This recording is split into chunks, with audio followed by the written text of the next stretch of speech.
Hey folks, Quill18 here, and this is a video to showcase what I've been working on for the last little while. You see, here in Casa de Quill, there are two things that we love. One, we love deck building card games. Two, we love Buffy the Vampire Slayer. As a result, one of our favorite board games to play in this house is something called Legendary Buffy the Vampire Slayer.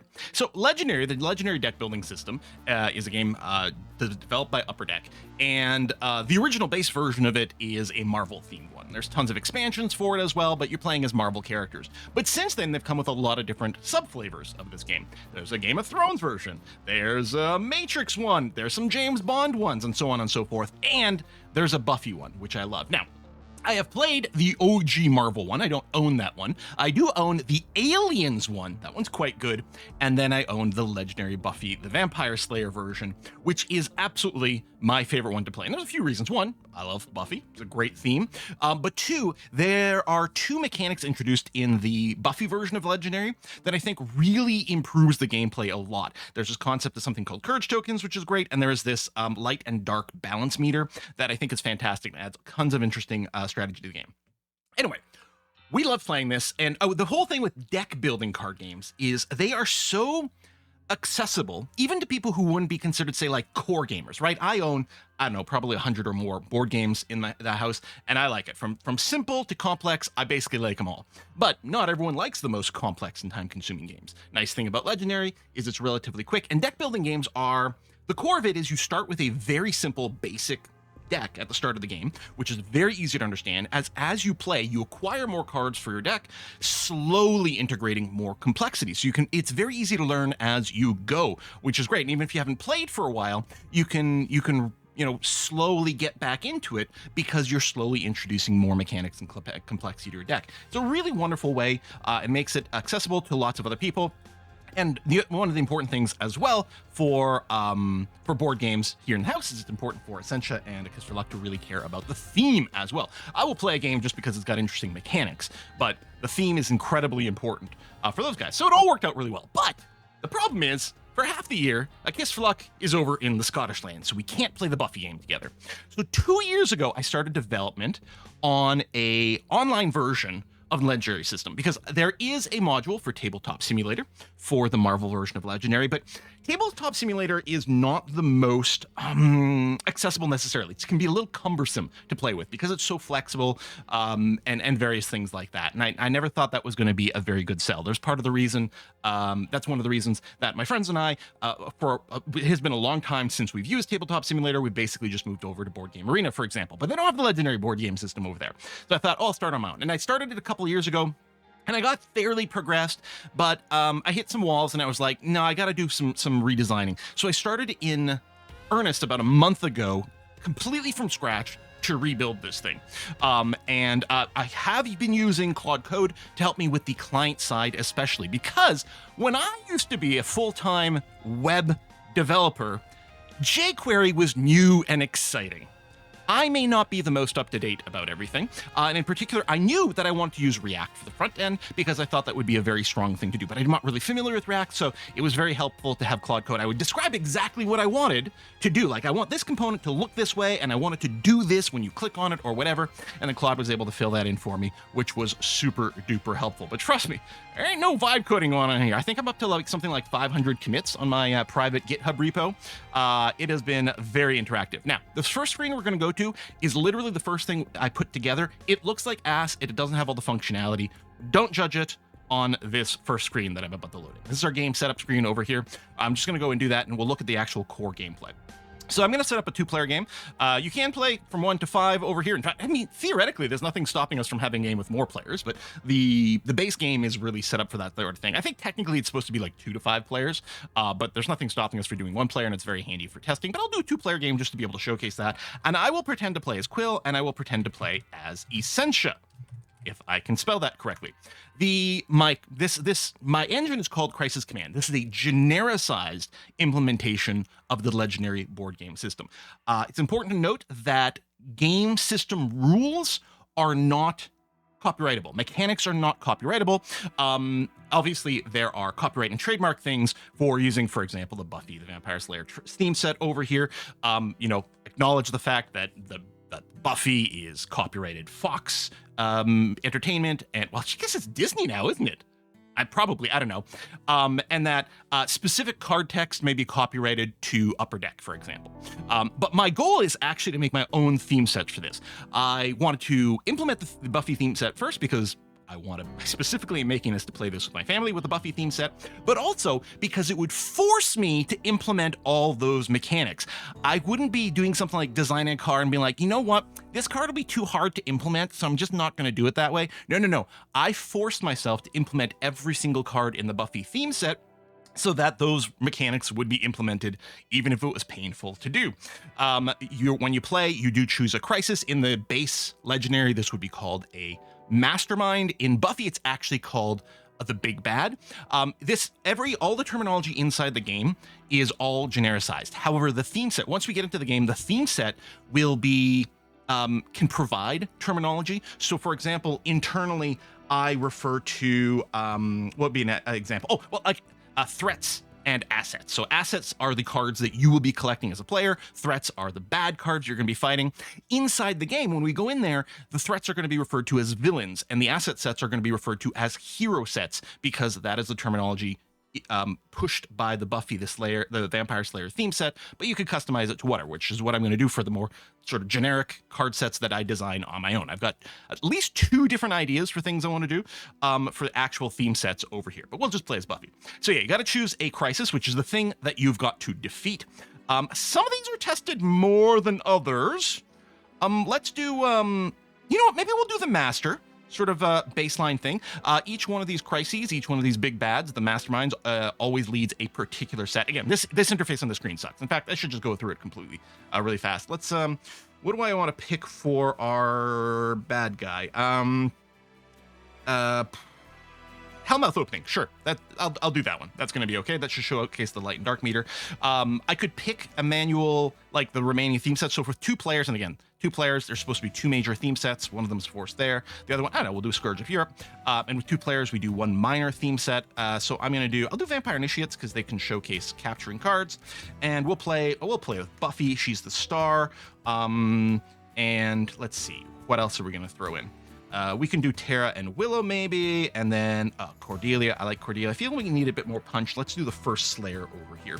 And then optional difficulty modifiers. I'm just going to skip that for here, and I'm going to jump in. And I'm a big fan. There's a great Terraforming Mars web interpretation that does this. I'm a big fan of sort of like no login systems. Just share some unique links with people to go and do the login. So here we've got the main game screen, and I'm logged in here as myself and as Essentia over here, and it's currently Quill's turn. So you start with a deck of basic starter cards. You've got cards that are worth $1, and you've got cards that are worth 1 punch. For Buffy, that is called Watchers, and that is called Initiative Soldiers. So you can play them by simply clicking on them. Actually, I should probably full screen this. That'll look a little bit nicer. Yeah, let's go ahead and do that. So you can go and just play them by clicking on them. They go played over there, and as you play them, you accumulate either recruit or attack. I often refer to this as money and punch because that's what we do around the table, but you can do that. It's all hotkeyed as well. You can use number keys to play the cards. I've got tab in here to just autoplay all the cards from your hand. If a card does have like a decision or something, it'll pause on that and we'll see. Then I was highlighting a few things. I have enough money over here. I've got 4 recruit so I can use that to purchase stuff. Now, we also start the game. This is one of the unique mechanics in specifically the Buffy Legendary, which are Courage tokens. They're basically wildcard tokens. In fact, that's how I refer to them internally. A Courage token can be spent to give you an additional recruit or an additional attack as needed. So we've got our effective buying power over here, 5 and the 3. I do have it set. You can click here to manually convert one of those. Like if I clicked here, it would manually convert a Courage token to the attack. I could probably get rid of the confirmation box since we do have an undo system. Man, so many digital board game systems do not have an undo, and that is so heckin' frustrating. But yeah, it'll automatically spend it. And in fact, we can see here, so there's a green outline around these 3 cards here, which means I can afford it. There's no green outline around Snail because she's too expensive. She costs 6. That's the cost in the bottom right corner there. The Vampire Initiate has a dashed line around it. That's because it takes 3 attack to kill it. I have 2, but I do have a wildcard token. So the dashed line is to show you that you can defeat this, but it'll cost you some wildcard tokens, at least 1 wildcard token in there. So what I'm going to do, let's go in and proviate my deck. I don't like when we... Oh, I could get an IU Pain and a Prophecy Girl if I'm willing to spend my Courage token. that is tempting. That would give us a lot of early punch. I could just spend my 4 recruit points and just get Blood Cry and save my courage token for something else. You know what? I think I will go for the pair. I'll buy Prophecy Girl first. What's going to happen as soon as I buy her, she's going to get replaced with another card from the hero deck. It's a Hurricane Buffy. I would have bought that if that was available immediately. If I spend my courage token, I can get an IOU Pain. I think that's exactly what I'm going to do. So now I've got nothing in my hand, nothing here. I can just go and end my turn. And what's going to happen is we're now going to flip over. This is Essential screen over here. So it's her turn. What has happened? At the start of every turn, what always happens is you play the top card of the threat deck, the villain deck with the Buffy terminology here. And oftentimes that will be a threat, like for example, this Vampire Initiate, which has entered into Sunnydale, what I call internally the stage. It enters on the rightmost slot. And as more villains play in, everything gets pushed over to the left. And if something gets pushed off the left-hand side, then that thing escapes, which is bad. You're a hero. You're not supposed to let things escape. So what happened here? Ooh, I drew a Scheme Twist. So the other things that can happen, by the way, you can always look at these decks. These decks are sorted alphabetically. When you view them, it doesn't give away what's gonna happen next. Although I do have a little debug tool that I can use to peek at the top card. Ooh, so actually, it's gonna be 2 back-to-back Scheme Twists. That is somewhat freaky, but okay. So yeah, I'm just peeking the top card over here. It will be a Scheme Twist that just happens. But let's turn off that debug tool over there. So this turn, Essentia drew a Scheme Twist from the top over here. Scheme Twists and Master Strikes are generic cards that activate something on the Scheme or the Big Bad. In this case, with the Hellmouth opening, when the Scheme Twist activates, it advances the dark twice. So what is that? This is something, if you haven't played the Buffy game, you might not be familiar with this, even if you played other legendary games. There is this, what I call the balance track in the middle over here. And my generic terms are, these are stable and these down here are unstable. When you're playing as Buffy, it's light and dark. The game starts at dark 1, and then it can go up and down. So when the Scheme Twist comes in, it advances the dark twice. So we went from dark 1 all the way down to dark 3, which we can clearly see in the action log. If this overflows on the bottom, this is always bad. Overflowing the dark always triggers the dark effect on the Big Bad, on the Crisis. In this case, the Master would play an additional card from the villain deck. So every time we underflow or overflow, depending on how you want to think about it, the dark, it's going to play out another villain. That's not great.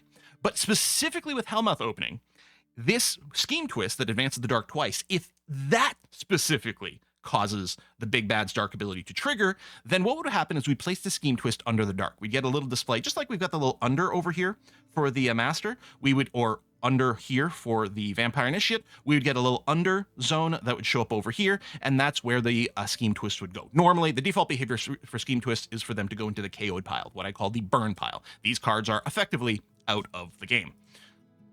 I just used Tailwind for the styling of things, so this is going to look like a lot of other applications, but yeah, rather than write a bunch of custom CSS, I was like, let's just use Tailwind. It'll be fine. It's gonna be okay.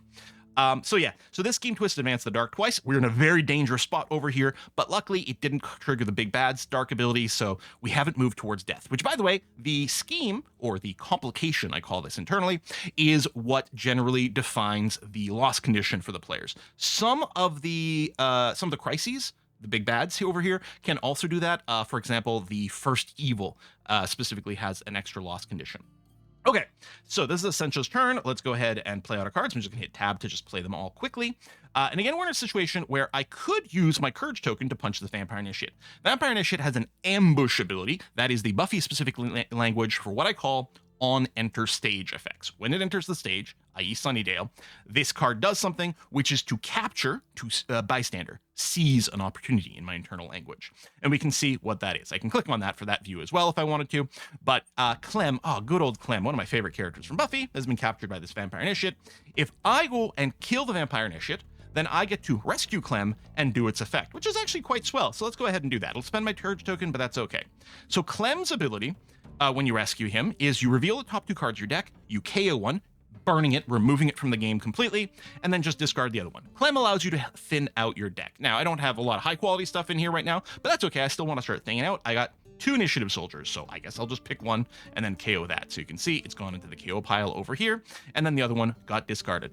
Thinning out your deck and card draw effects in any deck building game are always super high priorities. I also note there's always these common assets available. You can always buy a potential slayer. It costs 3, and it gives you 2 money once played. I don't think I explained it, but over here on the bottom left, that is how much money you get when you play this card. And then in the red, that is how much punch this card has, how much attack it has. So Sanea, very powerful card, costs 6 to buy, but gives you 4 punch immediately.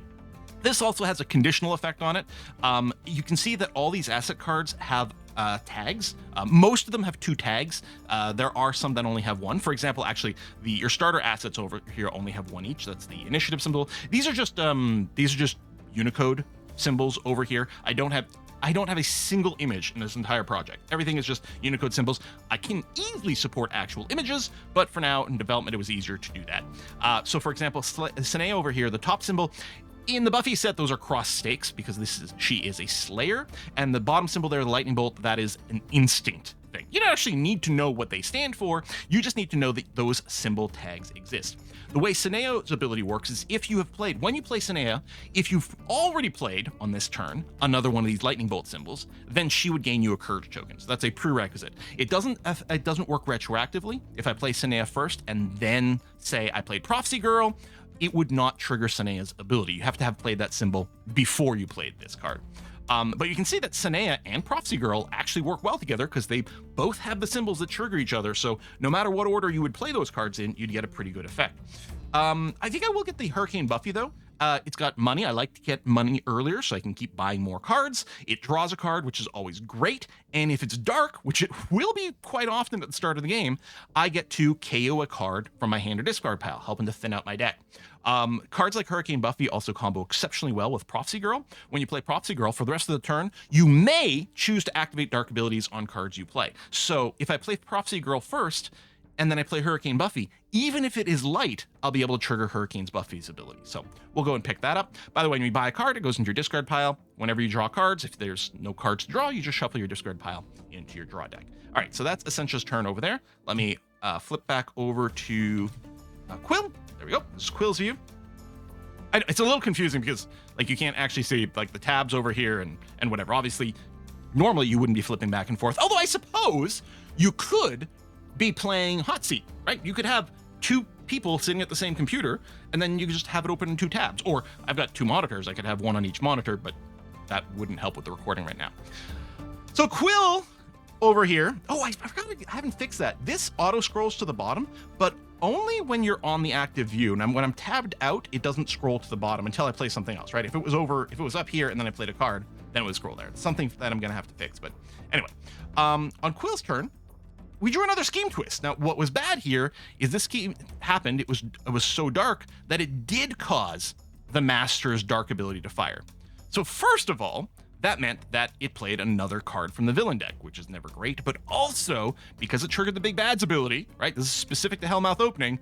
We have now placed 1 scheme twist under the dark. And if at any point there are 3 scheme twists under the dark, we lose. So it is going to be imperative that we keep it, we got to keep it no worse than Dark 1.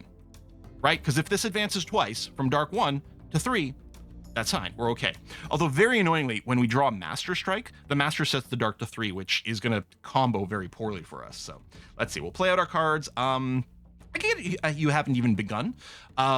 This isn't the most exciting card in and of itself, because mostly it's just worth a buck. Cause you to discard your hand, then draw that many cards, but it does let us cycle, find more of our valuable cards. It also combos really nicely with other cards from Terra herself, which have benefits. If something causes that card to be discarded from your hand, a good thing happens. On the other hand, Prophecy Girl. Now, Quill, you've already got a Prophecy Girl. I could combo with more Prophecy Girls because they stack nicely with themselves. On the other hand, I could focus on Willow plus Terra, which is actually an excellent combo. I could go either way. Here's the thing.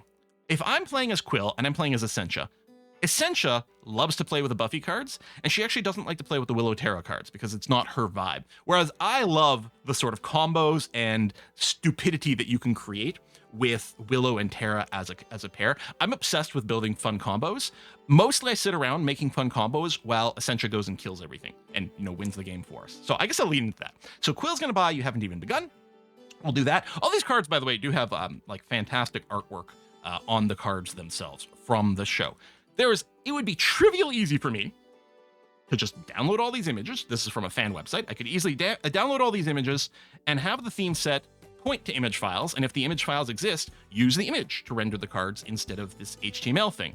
100% I could do it. I don't think I'm going to do it, even though it would really be very easy, but I feel like that's too much copyrighted content. You know, I'm gonna go and make this sort of like Buffy interpretation over here, mostly as an advertisement for if you can find a version of Legendary Buffy, you should do it. I don't think it's been in print for a while. You're probably going to be restricted to just finding it on something like eBay, but if you can find it, it's worth it. And if you can't, look for the other Legendary games. Oh, by the way, so this is Essentia's views over here, but there's nothing stopping her from clicking this button. And then she can keep an eye, she can watch my hand, the played cards, she can look at my deck, because it's a cooperative board game. And who cares? Because when we play in real life and it's someone's turn, the first thing that person does is put their cards kind of down on the table so that everyone can see what's in their hand. And then, you know, they play because it's cooperative and we all want to be able to like chat about things. And usually we're like trying to discuss like, oh, what's the pro move? What's the best strategy over here? So there's nothing stopping us from doing anything like that. Anyway, back over to Quill's view. I've spent all my money. I only have 2 punch, which is not enough for anything. This little display over here with the 3, their base attack is 3, but they're currently counting as a 4 because of the ability that's on them. Some of the cards will also have various like global abilities that affect everything else, but not in this case. So I will. Oh, I just made a change over here. So this is just tracking how many tags you have in all the cards that you own, like in your deck. In total, let's say your draw card, your draw deck, your discard pile, your played hand, your hand. Like this is your current tally of those things, which actually might need to be adjusted because I'm not entirely sure. This is a brand new feature. This might be off, but also the some of these don't have little background effects. I'm gonna have to investigate that. Okay, hold on. I'm going to start a new issue on my GitHub, and what is it? Oh, resource pool. Tag icon backgrounds. That'll be enough for me to remember what that is, and then I'll fill in the details later. Okay, so Quill's gonna end his turn.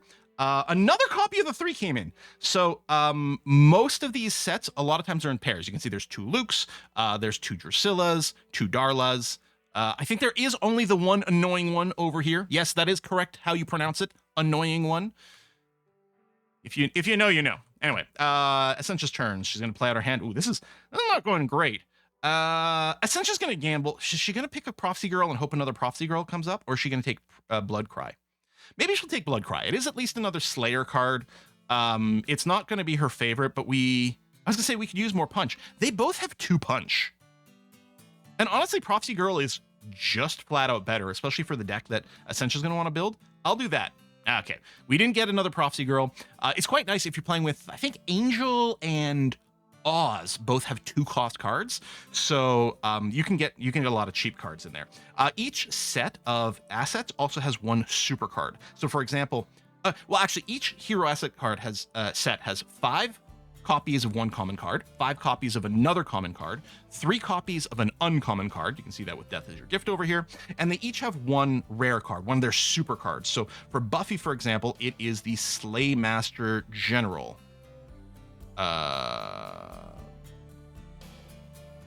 Is it out already? Oh, it's out already. Right here, Slaymaster General, which costs 8 to buy. Very pricey. All right. End turn, flip back over to Quill. So Quill got himself a Prophecy Girl, but I can't activate the draw card ability, and you may activate dark ability is not going to matter here. So again, I'll just hit tab to autoplay everything out. I can punch this Vampire into shit because he's just 3. Ooh, that's interesting. It's going to rescue Dawn Summers. Pay no attention to the name of this card if you haven't watched this show. No spoilers here, please. But when you rescue Dawn, she steals a courage token from someone else. Essentia doesn't have any courage tokens, so I don't have to worry about her stealing that. I mean, it's zero sum, right? The players as a whole don't lose a courage token. It just moves them around, but it always feels bad when you steal one from someone. So anyway, we'll go ahead and do that. Rescue Dawn, must be a Tuesday. And then I'm going to keep, as Quill, we'd be more sort of efficient spend to pick up the Blood Cry, but I'm going to keep going for these blue cards. By the way, the color of the cards is based on their second symbol. That is how it's represented in the physical game. That's how it's presented over here. So the Slayer activation spell from the Willow Rosenberg set is a Slayer token. a Scooby token, part of the Scooby team, the Helpers. I might try to look for a different Unicode symbol for that rather than this stylish S. And then because it doesn't pop enough, I think we need something else. But I think in the physical game, I'm pretty sure the Scooby symbol is actually, I think it's like a red S. Oh no, it's golden with a bit of a red edge around it. That's what it is. Anyway, I might go looking for another Unicode symbol for that. The second symbol is magic. So these are magic cards, and magic cards have the blue background. So anyway, I'll pick that up, and then end Quill's turn. We got another Vampire Initiatives come in. Ooh, Hurricane Buffy. So we'll play that first, which will draw another card. It's also dark. Hurricane Buffy, you may KO card from your hand or discard pile. We'd rather discard or KO from our discard, because discarding from our or KOing from our hand limits our options right now. But essentially here only has 2 total punch. 2 total punch isn't going to be enough for anything, so we may as well go ahead and KO one of these initiative soldiers, removing it from her deck, thinning it out, and increasing the frequency that we draw our good cards. And then, oh, she's got enough to buy Sinea. Perfect. 4 punch every time you play her, and can generate extra courage tokens, those wild card tokens. So she'll hit her turn, we'll flip back over. Quill will play You Haven't Even Begun, discard your hand, draw cards equal. Oh, I only have 5 cards in my hand. Why is that? Because Drusilla came in, and when she comes into play, you have to discard your whole hand and draw 1 less card than you discarded. That's a little frustrating, but I'll do this. I'll refresh this because these are just my generic starter cards. Hopefully we'll hit at least 1 good one. I did. The order here, well, I'll play the Slayer activation spell. So I'm going to draw a card, and then most of these Willow cards, because she's got a bit of a complicated relationship with magic, I either have to discard a card or advance the dark. I don't want to advance the dark right now because it would put us in the danger zone for the Hellmouth opening. That seems like a pretty bad idea. So I will go ahead and discard a card. So I currently have 0 punch. I could have 3, yeah, which I think I'm going to need. So I'm going to go and discard a Watcher to not advance the dark. And then I will play out the rest of my hand. So I have 3 punch, which is enough to punch this Vampire Initiate. We'll rescue Dawn Summers again, which still won't matter because essentially doesn't have a courage token. Also, I'm going to be fighting in Sunnydale High and downtown in the Buffy game. If you go and fight here, it also advances the light. So when I attack here, we're going to end up with light 1 just because I fought in Sunnydale. Hey, lovely. And then I'm going to keep buying these blue cards. What I really want is the Doll's Eye Crystal. Here's an example of the Tariff things. If you discard this card from your hand, draw 2 cards. You're not allowed to manually choose to discard this. But when you've got an effect like I Owe You Pain or Slayer Activation Spell, which causes you to choose and discard a card, then it's fantastic. To contrast, the potential Slayer cards, explicitly you may discard them to do a thing. So they do work differently. Now, some of these things, one of the problems with the Legendary board game as a whole, and then specifically with Buffy, because it's not as wide of a printing, some of the wording is a little bit ambiguous about how it's supposed to be adjudicated, and there's not always a forum thread discussing it or necessarily a feedback or a fact about how something is supposed to work. So some of these things are my interpretations of the rules. Hopefully, they match the intention. Like, I don't think the intention is to allow you to manually discard Doll's Eye Crystal because it doesn't match the wording of Potential Slayer, which explicitly says instead of playing it, you may discard it, right? So we've always played, and I think that is correct. We also, and this, I think, I'm actually not sure where to stand on this, about whether or not it counts as, if it's in your hand at the end of the turn and you discard all your cards, probably does trigger. I've also worded these very specifically to say if you discard this card from your hand. The physical version says if you discard this card, do a thing, which is a little bit ambiguous when something causes you to reveal cards from your deck and maybe discard some stuff. We've always played that it doesn't trigger these Terra cards, so I've made the wording explicit that it's if you discard this card from your hand. It's possible that's not the intention, in which case things that are like reveal the top card, the top 3 cards of your deck, and discard one of them, which I interpret as just move to your discard pile, which is different from discard. I might be wrong, but that's how it's implemented over here. So I made the wording clear. It'd be easy to change. Anyway, who's this? This is Quill that's playing right now. Great. I'll pick up an IU Pain. This thing like smashes face. So we'll do that. We'll end turn. This is Essentia's turn. It's kind of a weak hand, unfortunately, right now. Lack of Tact is my personal favorite card in the entire game. I think it combos with everything because it replaces itself. It always draws one other card, so it's never a dead card, no matter who you're playing.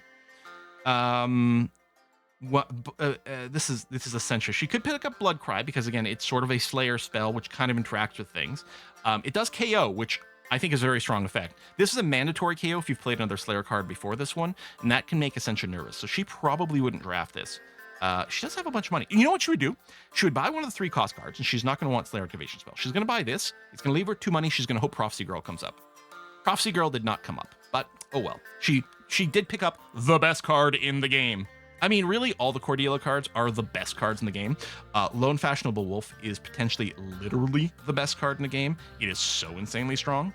But anyway, oh, I got to change the formatting on Lone Fashionable Wolf. Hold on, let me make a note. I need some line breaks in there. Lone Fashionable Wolf needs line breaks. Now, my hope with this is to make this GitHub repository public and kind of open source it, and hopefully have people make their own custom theme sets. Plus, maybe people who have more experience with modern day, like client-side programming would maybe improve things even more, get some React experts in here maybe. The server side, all of it is, everything in here is written in JavaScript, specifically TypeScript, because I like strongly typed languages with a lot more safety checks, so TypeScript is in here. I've got linting set up to the maximum strictness as well, to make sure we try to have as strict standards as possible wherever we can. Oh, Sensuous Turn is over. I'm wondering if I should have the end turn button sort of throb when there's like nothing left in your hand, there's nothing clickable on the stage or the library. It might not be a bad idea to have a little throbber here to like prompt people to, hey, you should end your turn, but we'll see. Ooh, a Master Strike. So the Master Strike is really annoying. It sets the dark to 3, which is bad enough by itself. And then each player discards a random card for each Master Strike that has been played. Now, Master Strikes and Scheme Twists by default do go in the KO pile. And that is the way this version is printed. I think I should probably change this to work very much like how we play it, which is we would put those Master Strikes in this Master Strike section over here. Some Master Strikes and some schemes specifically tell you to put things next to them as a way to count. I think the Master should probably be changed to do that. So let me put in a little bit of note here again. Change the Master to put strikes next to Master.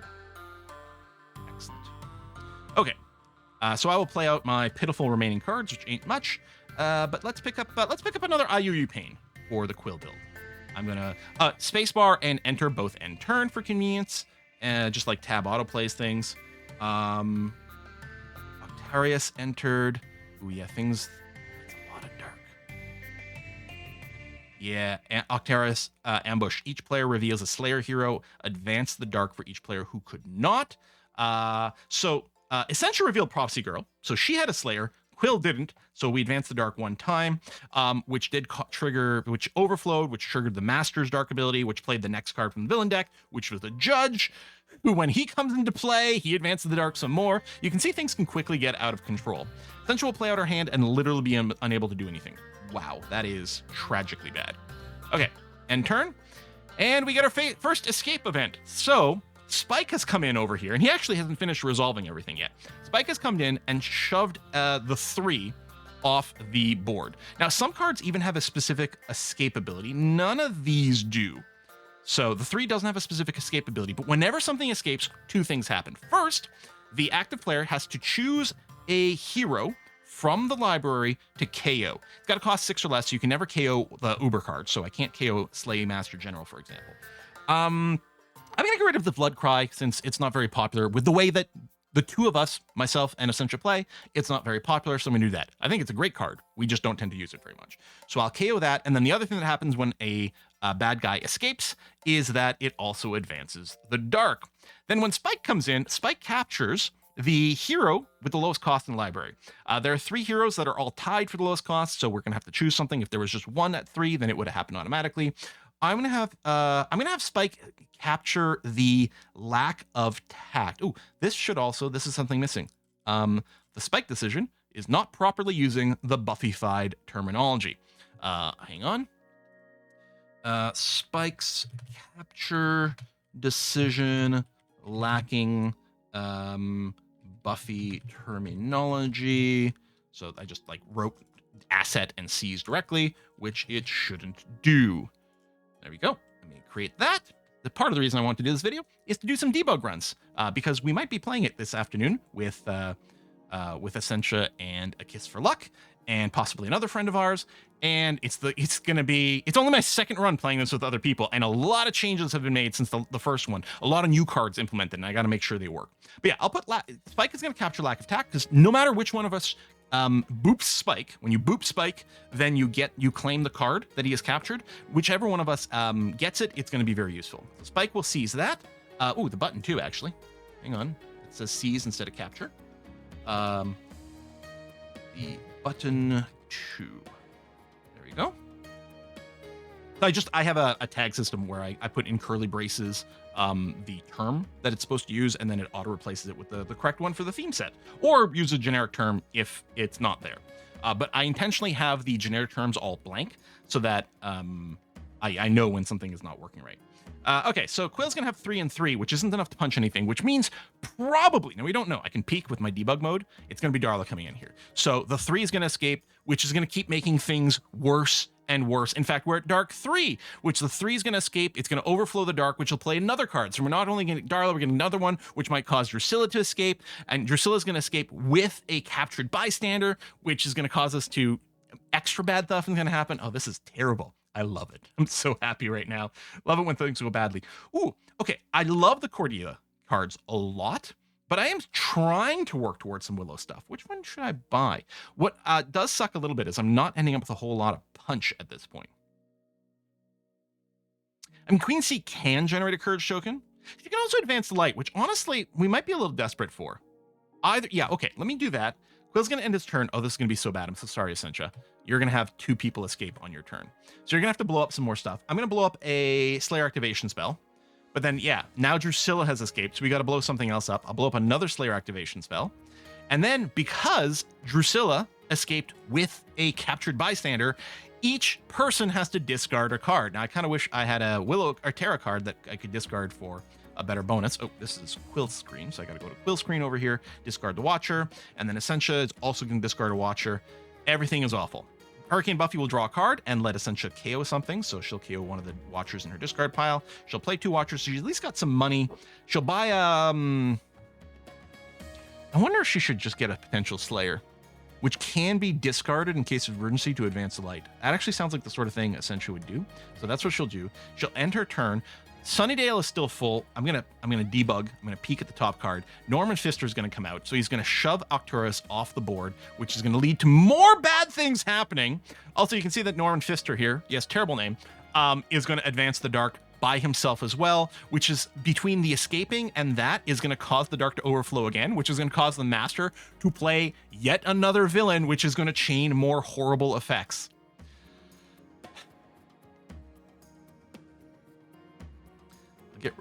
Quill is going to choose to KO the Reluctant Ally, and then Judge escaped, so we're going to KO the Blood Cry. And then I have no cards in hand. Everything is awful. Slayer activation spell. I'll draw a card, then I got to choose something to discard, which it's going to have to be Prophecy Girl. And then I'm going to have to play I Owe You Pain. And I don't have anything to discard, so it had to advance the dark, but I end up with enough punch to punch someone. I can punch this vampire, rescuing Joyce, which will advance the light. So at least we're not at 3, but we're still in the danger zone. I'm going to end my turn. All right, Essentia. Luke entered play. Well, he sucks, but it could be worse. We'll play Lack Attack. Look at the top 3 cards in my deck. I will draw the potential Slayer. I will discard the Watcher, and then the last Watcher is going to go back on top of my deck, which is fine. Or the other way around, whatever the dialogue box was saying. We'll play potential Slayer, but we don't get to trigger anything. Or, sorry, we'll play Prophecy Girl. And then we're going to play all these. And then with potential Slayer, we do have a choice, because I can right-click to advance the... you know, I just realized I could have implemented this as a decision when you play it. But anyway. Do I want to advance the light? I would love to get out of Dark 2, but I don't have enough money to buy anything right now. If I were to play it, I would have enough money. But you know what? None of these cards are really Essentia's vibe, other than Slay Master General, but she can't afford it. So yes, Essentia will choose to discard Potential Slayer, which doesn't give us the 2 money, but does advance the light a little bit. And at least she can punch someone. Dawn Summers, there's no tokens to steal. We could punch Norman Fister, but first thing he does is going to set the dark to 3. Now, then because we fought in Sunnydale, it will then advance the light back to 2, but that's pretty bad. So I guess I'll do the Vampire Initiate. End turn. Scheme Twist was drawn, but we weren't in the danger zone. So it didn't put another Scheme Twist. So we're not getting closer to losing, but we're not really getting closer to winning. By the way, how do you win? You got to punch the big bad. And you got to punch him a number of times. Every time you punch the crisis here, the big bad, what happens is you grab one of these milestone cards, or sorry, one of these big bad tactics. Milestone's my internal phrase for it. You grab one of these big bad tactics at random, and you do what it says. When the big bad has no more tactics, they have then been defeated. We haven't even started yet, but that is pretty common. What tends to happen is you're trying to tread water, maintain, build up your deck, and then you have a few power hands in a row once you've got it yourself established, and you just go punch, punch, punch, at the end of the season, as you do. Okay, I'm gonna have a ton of punch in here. I would love to punch the master, but I think realistically, I'm gonna have to go and make some space on the board here. Luckily, the dark's already at 3, so Norman Fister is nowhere near as annoying. I'll play IOU Pain. I will discard a Watcher. Definitely don't want to advance the dark right now. I guess what I'll do is I'll play another IOU Pain, discard one of the Initiative Soldiers, who's only 1 punch anyway. I mean, I'd love to punch Spike. I really can't get there. Actually, I don't need this much punch at all, do I? I only need 4. Nothing else matters at that point. So that'll be 4. So you know what? I think I haven't even begun. Oh, but not yet. For reasons. First, I'm going to punch Norman Fister. He's going to set the dark to 3. It's already 3. Then it'll advance by 1 because we're fighting in Sunnydale High, so we're at 2. Then I can play You Haven't Even Begun. Because I've already played a Scooby card, the IOU Pain, this will trigger its Advance the Light as well as doing the discard the hand. So I'm going to do that. And I was hoping to end up with more buying power. Annoyingly, I got another Initiative Soldier. Initiative sucks. Season 4 is the worst. Blah, blah, blah. But hey, at least we're at dark 1, which is nice and safe. So Quill's going to end his turn. We'll go over to Essentia. Hurricane Buffy I will play Hurricane Buffy. She'll draw a card. Now, annoyingly, the drawing a card will refresh the discard pile. So the only KO choices I will have will be from in my hand, which is pretty frustrating. How much punch do I need to punch something? Okay, 3 would be enough because I'll get 4 from playing Sanea. My question is, do I need the Initiative Soldier as well? Well, if I did, you know what? Actually, I will. I'm going to KO a Watcher. That way, Sanea plus the Initiative Soldier gives me 5 punch, so I can punch Darla here. And she's downtown, which will advance the light, which is nice. I'll play out some stuff, get some more cards. I mean, Essentia could get a You Haven't Even Begun to help her cycle her crap cards and hopefully run into her better cards. There's not a lot of combo going on there. I think she would just buy another potential Slayer. That's how she plays. So I will do that. And Essentia's turn. Another 3 have come in. Oh yeah, right. Most villains have pairs. I said that some of them have a single copy, like the annoying one. There are 3. They're in the Order of Aurelius villain set. There's 1, the anointed one, and 3 the 3, which is kind of appropriate. So here I'm just going to play out my hand, and Quill is going to buy a Doll's Eye Crystal. Slightly more effective use of his money. Spacebar, we got a Vampire Initiatives come into play, Captured Lily, and we are going to play, we'll play Lack Attack. Only have 1 card here, but it will, again, shuffle the discard pile over here, so you always get 3 to choose from. Ooh. What I should do is I should draw Hurricane Buffy, since she will draw a card in and of herself. So we're going to draw that. Then I have to choose one of these 2 to discard. The other one was going to get put back on top of my deck. So I'm choosing which one I'm going to draw. I guess I'm going to want to draw Sanea. Or wait, sorry. I'm going to want to discard Prophecy Girl. And then I'm going to play Hurricane Buffy. It's going to draw Sanea, and I will lots of punch. I don't get to activate her ability yet, but I've got 5 punch, which is admittedly 1 shy for these guys. Spike has a base strength of 3, but he gets extra strength based on the cost of the captured card over here. And I really don't want him to escape with Cordelia if I can avoid it. I guess the thing to do is probably... What would this rescue? A fucking Ford. Ford sucks. I guess I'll punch the 3. We'll get some more light advancement, which is nice. And Essentia, with her 7 money, just shy of the Slay Master General. That is frustrating. That is so frustrating. I guess she'll buy one of the 3s and hope something... You know what? She'll buy the You Haven't Even Begun. Because at least she can use that to discard things to hunt for her better cards. Kind of whiffed a little bit here. Maybe she'll pick up a Reluctant Ally for now. All right, end turn. Go to Quill's turn. Quill's got some good shit going on here. Hello. What did we draw? Luke entered. Okay. So what's the order here? I think the first thing to do is I'll play Slayer Activation Spell, which draws a card, and then I will discard something. I haven't done the math to know exactly how much I need, but you know what? I'm just going to go fast. I'll discard a Watcher, and then I'll play Queen C, reveal the top card of my deck, and I gain a Courage token. Because if it's a Scooby hero, you gain a Courage token, otherwise you advance the light. That's nice. We'll play that, and then for IOU Pain, I'm having to discard one of these two. I've got... Yeah, okay, I'll play IOU Pain.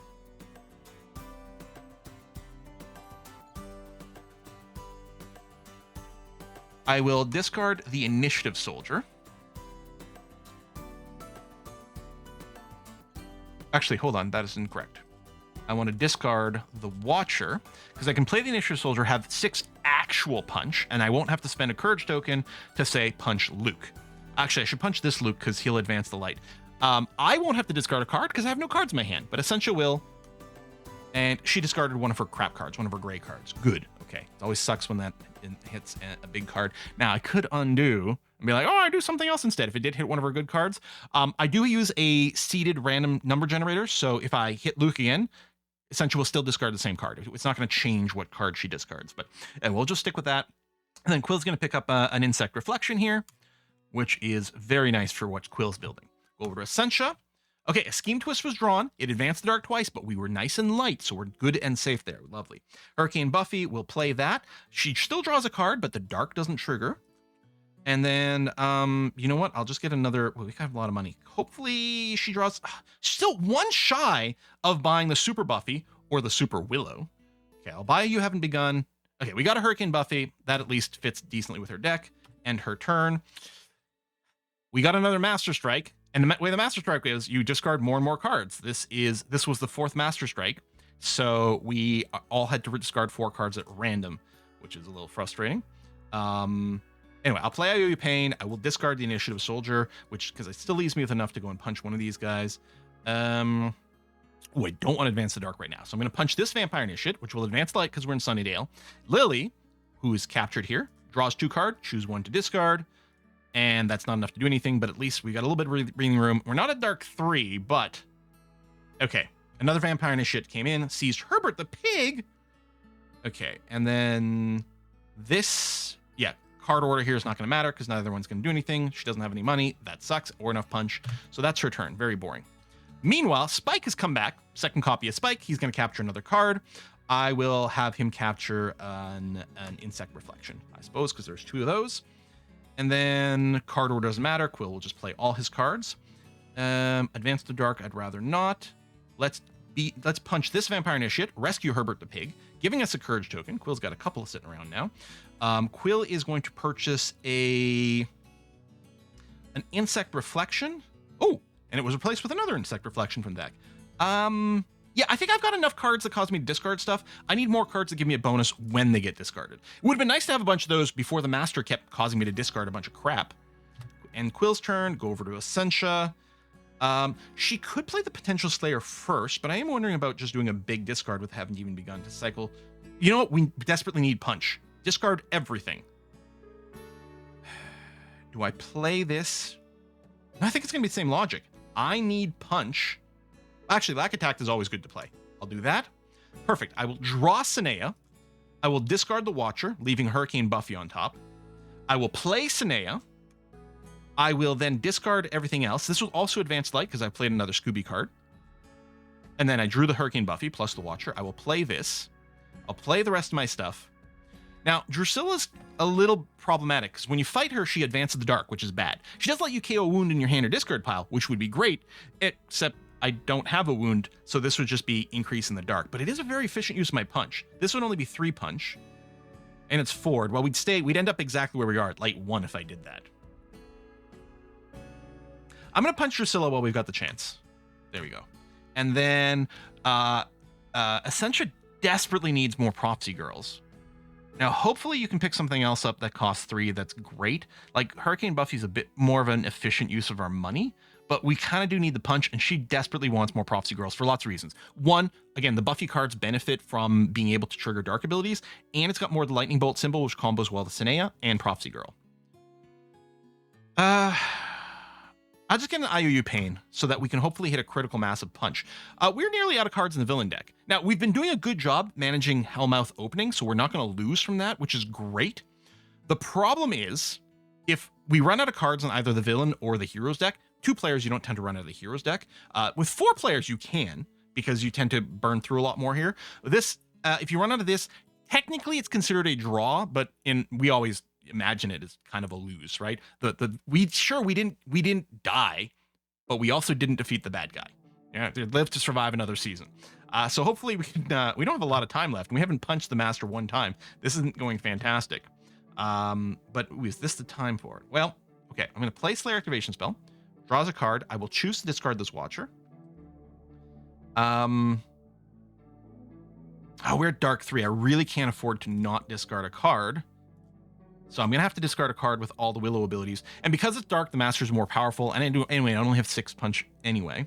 Let me go and punch one of these spikes. I will punch this spike, which will kick all my 6 attack. Will advance the light, and will let me claim an Insect Reflection. So that's good. It goes in my discard pile. End turn. Back to Essentia. Card order is really not going to matter here, so she'll just play everything out. She'll punch this Vampire Initiate, which will advance the dark because of forward, but then it'll advance the light. So yeah, we're going to stay exactly where we are. She's going to pick up a Spirit Guide, which is just always good. And end turn. Back to Quill. Okay, Insect Reflection. Oh, wait, no, sorry. I misinterpreted what that was. We're going to do an IOU Pain. I'm going to discard an Insect Reflection, which, because I'm going to discard it, it's going to give me 2 Courage tokens. Then I'll play Insect Reflection, which, as a bonus, I played another magic card before this one, so it will draw a card. It's just an Initiative Soldier. Queen C will peek at the top card of our deck, which advance light. And I'll play out the rest. I still don't have enough to punch the big bad, but we have to get the... Oh, there's 2 cards under here. If we draw another Scheme Twist, and there are 2... In the last 7 cards, there's 2 more Scheme Twists. And if it's Dark 2 or Dark 3, it'll go under here and we'll lose. So I have to punch Patrice to advance the light. And then I guess I'll just buy a Blood Cry on the basis that it's punch. And I'm going to save my Courage token to hopefully punch next turn. Okay. Draw a card.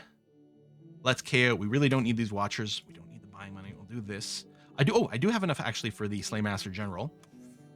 Maybe I'll save the day since the turn ends. Okay, there was another Scheme Twist. Oh, the Scheme Twist, which triggered the dark. No, wait. Master Strike was drawn directly. So we discard a lot of cards and then I set the dark to 3. So I've got no turn. This is the worst time because right now if we draw a Scheme Twist, we lose. Fighting the anointed one, or the annoying one. No, we don't. End turn. Okay, Darla entered. She advances the dark once for each or Viralius villain in Sunnydale, including herself. So she advanced it 3 times. Oh no. Oh, no. I think we're gonna lose. I think we're actually going to lose. Like, and there's right now. We've got a 66% chance of losing right now. If on Quill's turn, so I'm gonna end turn on Essentia. On Quill's turn, he's gonna draw a card because of where the dark is. The Scheme Twist will likely trigger. We'll probably lose. Oh, it didn't. We got the Vampire Initiate instead. So Spike has escaped, so we're gonna have to KO something. Let's get rid of this Queen C. Oh, right. But the dark, we triggered the dark. Another card. Yep. Game over. There's 3 cards under here. There you go. 3 Scheme Twists under here. We lose the game. On the bright side, everything worked exactly as it was supposed to, except for a couple of visual things. So a good successful test over there. Anyway. Again, I strongly encourage you, if you're into board games, check out the Legendary board game system. It's really wonderful. If you find yourself a copy of the Buffy one, even if you're not familiar with Buffy, I really like it. Although the Marvel one, again, infinite support for the Marvel one. There's tons of Marvel expansions. Like you can just get the base Legendary one, and then you can just keep growing it forever and ever and ever and add, tons of extra, hero sets and different mechanics and stuff like that. If you so that you can just keep playing it forever. It is the most supported one, no doubt about that. But yeah, but I like the Buffy one. I suppose you probably would want to watch the show first. You'd get extra context about who all these assholes are. Oh, I lost the game. Well, That's the way it goes sometimes. Folks, thanks for watching this video. And yeah, stay tuned. One of the things I'm hoping to do is play this game with viewers. We can incorporate it on a Saturday night stream, or Saturday like streaming thing where we sometimes end with a multiplayer session. And for testing purposes, I'll probably look to play with some people on the Discord. By the way, if you do have a YouTube paid membership, or if you're a Twitch subscriber or a Patreon supporter, Quill18 creates over on Patreon, then you can gain access to the Discord where we do lots of fun things, but we might also organize some little board game nights with my personal favorite board game, or at least this household's personal favorite board game. Thanks for watching. I'll see you next time. Bye-bye.